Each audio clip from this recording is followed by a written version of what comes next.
Good morning friends, welcome back to my channel. আশা করছি তোমরা সকলেই খুব ভালো রয়েছো। তো আমার নতুন আরও একটি ব্লগে তোমাদেরকে জানাচ্ছি অনেক স্বাগত। সকাল সকাল আজকেও ভিডিওটা তোমাদেরকে সঙ্গে করে নিয়ে শুরু করে দিলাম। রোজ সকালের মতো আমারও আজকে সকালটা স্টার্ট হলো এক কাপ গরম গরম চা আর দুটো তিনটে বিস্কিট দিয়ে। তো ঘুম থেকে উঠে পড়েছি প্রায় 6টা নাগাদ। তো তারপরে মুখ ধুয়েছি, ব্রাশ করেছি আর এখন চাটা খেয়ে নিচ্ছি। তারপরে চেঞ্জ করব, তারপরে আমি নিচে যাব।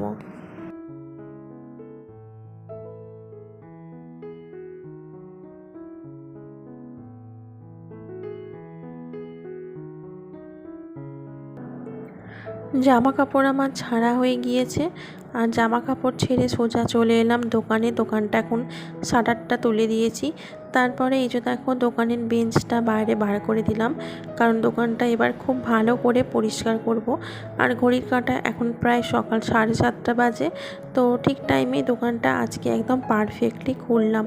তো 2-3 দিন দেরি হয়ে গিয়েছিল, তো তার আগে তো খুব ভালোভাবে টাইমে খুলছিলাম। তো আজকে আরও একবার টাইমের মধ্যে খুলতে পেরেছি।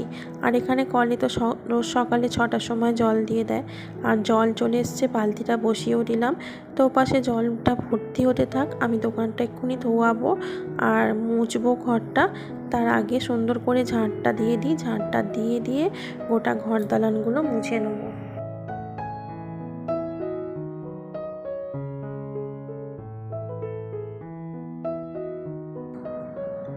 আর আমাদের হাউস ওয়াইফদের কাছে, আমরা যারা হাউস ওয়াইফ আছি তাদের কাছে টাইম ম্যানেজমেন্ট করাটা খুবই দরকারি একটা জিনিস।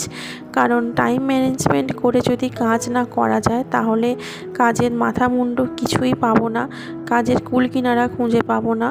ঘুম থেকে ওঠার পর থেকেই যে কাজগুলো আমাদেরকে করতে হয় তার মধ্যে কিন্তু টাইম ম্যানেজমেন্ট করে করাই ভালো।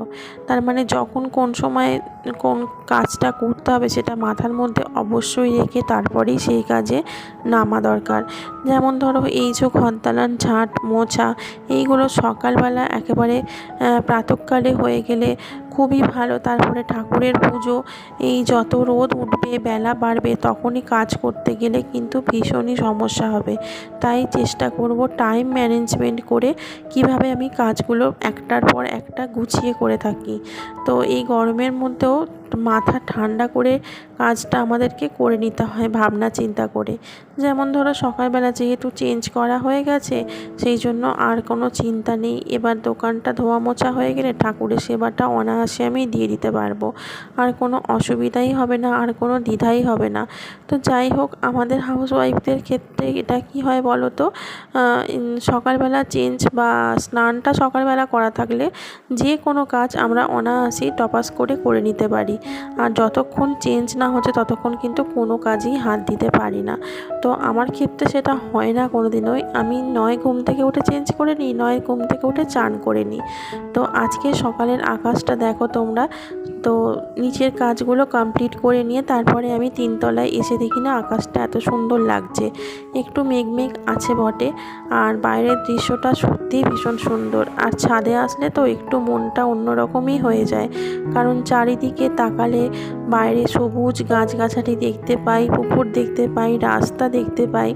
তো সেটা ঘরের মধ্যে থাকলে তো বোঝা যায় না। ছাদের ওপর থেকে একটু দৃশ্যটা অন্যরকম হয়, বিশেষ করে একদম সকালে আর হচ্ছে গিয়ে বিকেলবেলা। এই দুটো টাইম দেখতে ভীষণই ভালো লাগে। তো মাঝে মাঝে যখনই আমি ছাদে আসি না, এইভাবে চেয়ে চেয়ে দেখি। তো চোখের দেখাটাও একটু সার্থক মনে করি। এই কাজের ফাঁকে ফাঁকে যদি একটু নিজেকে ছোট ছোট জিনিসে আনন্দ দেওয়া যায় না, এগুলো খুব উপকারে লাগে। তো যাই হোক, রাস্তা দিয়েও প্রচণ্ড গাড়ি ঘোড়া যাচ্ছে। আর দেখো সামনেই তো রোড, প্রচুর গাড়ি ঘোড়া যাচ্ছে, আর রোডের ওপারের পরিবেশটা খুব অন্যরকম। আর আজকে ঠাকুর ঘরে এসে দেখি না ঠাকুরঘরটা বেশ সুন্দর আমার গোছানো, কোনো অগোছালো কিছুই নেই। আর বিছানাপাতিও দেখো খুব সুন্দর করে গোছানো, টেবিল গোছানো, আর মেঝেও খুব সুন্দরভাবে পরিষ্কার। কিছুই করতে হবে না, শুধু একটু মুছে নেবো, আর ঝাঁটও দিতে হবে না আজকে। মানে এত সুন্দর পরিষ্কার চকচকে আছে যে আমাকে ঝাঁট দিতে হলো না।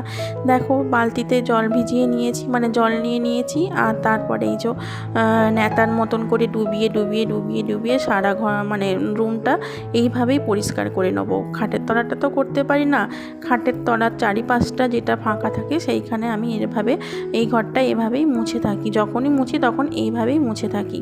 তো চলো বন্ধুরা, ঘরটা আমি এখন খুব সুন্দর করে মুছে নিই, তারপরে পুজোয় বসবো।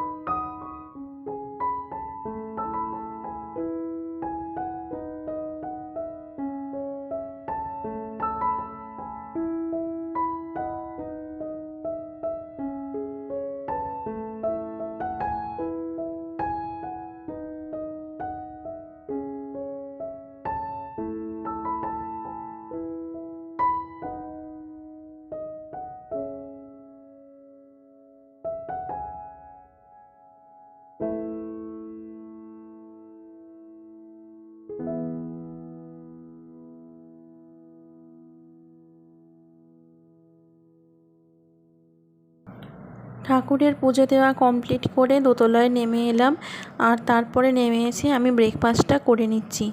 আর বাকি সবাইয়ের ব্রেকফাস্ট কিন্তু হয়ে গেছে। তো আজকে আমাদের ব্রেকফাস্টে আছে ব্রাউন ব্রেড আর একটা করে কলা, কারণ এটাই আমাদের আজকের ব্রেকফাস্ট।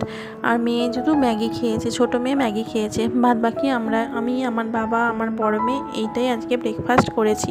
তো যাই হোক, সকালের জলখাবার সকলের খাওয়া কমপ্লিট। এবার আমি চলে এলাম ভাত বসাতে।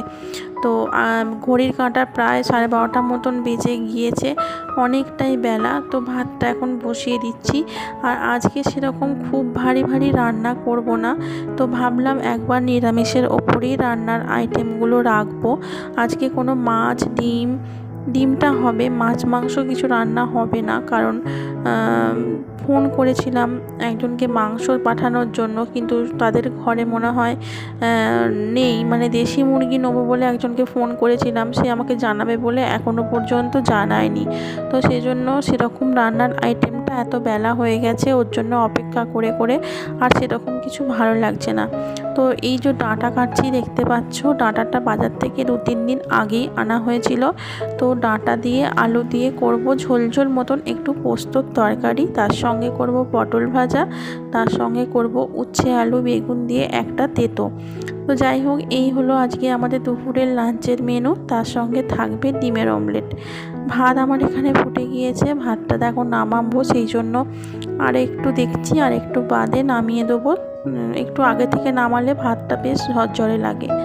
আর এখানে পোস্তর জন্য দেখো ডাঁটা আলু সব কিছু সবজি নেড়ে নেড়ে হলুদ লঙ্কা সব দিয়ে দিয়েছি। এখন পোস্ত বাটার জলটা এর মধ্যে দিয়ে তারপরে ঢাকা চাপা দিয়ে নুন টুন দিয়ে রেখে দেবো, একটু গ্রেভি মতন রাখবো যেন ভাতে মাখিয়ে খেতে পারে।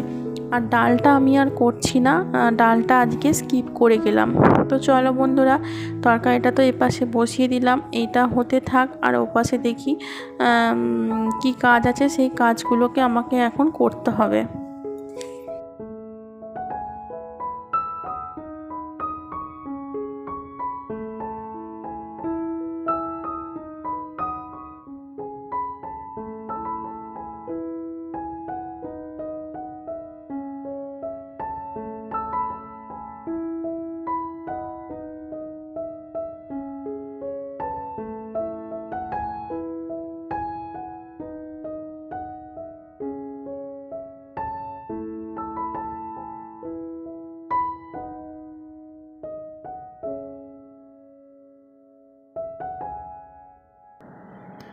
সকালবেলা ঘুম থেকে উঠেই বালিশের ওয়ারগুলো সব খুলে রেখে দিয়েছিলাম জামা কাপড়ের সঙ্গে কাচার জন্য।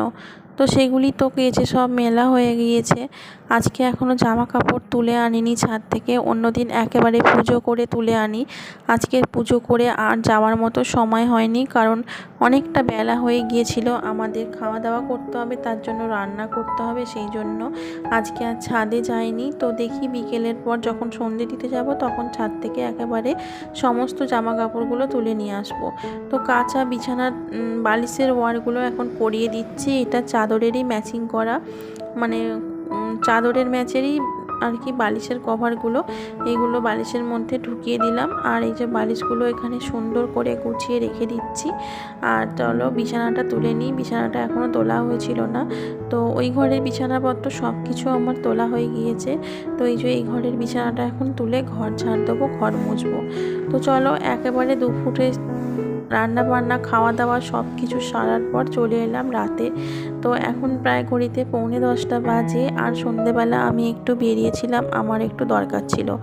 বাড়িতে ফিরেছি প্রায় 9টার পর। তারপরে এসে একটুখানিটা বসিনি, মানে 10 মিনিটের মতো একটু জল টল খেয়ে তারপরে রান্নার কাজে লাগলাম। তো রুটি হবে রাত্রিবেলা, রুটি আর ঢ্যাঁড়স আলুর তরকারি। তো এই রুটিন বলছি রাত্রিরের খাওয়া দাওয়ার পর্ব। তো চলো আজকের ব্লগটাই আজকে এখানেই শেষ করে দেবো। তোমাদের কেমন লাগলো অবশ্যই কমেন্ট করে লিখে জানিও। ভালো লাগলে লাইক দিয়ে দিও আর চ্যানেলটিকে সাবস্ক্রাইব করে রেখো পরবর্তী ভিডিওর জন্য। দেখা হচ্ছে আগামীকাল নতুন আরও একটি ভিডিওতে। আর আমার ভিডিওটা দেখার জন্য